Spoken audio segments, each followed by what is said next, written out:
Good morning, folks. This is yet another bathroom remodel we're starting this morning. We're going to be putting in a 48 by 48 handicap shower for a gentleman here. Going to be relocating the toilet from this area here back over here and putting a 36-inch vanity here.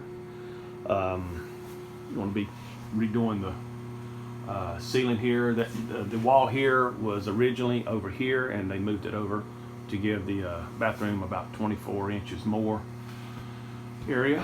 And so the ceiling is going to be touched up. There's a couple of cracks in the ceiling here, as well as where the original wall was. We're going to be touching that up and touching up the walls all the way around, and then putting in a porcelain floor in the shower, and then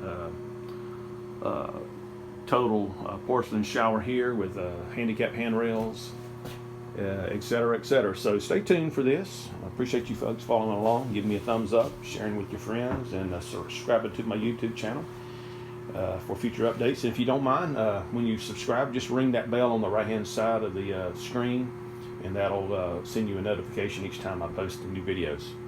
Again, I appreciate you following along, and hope you folks have a great day.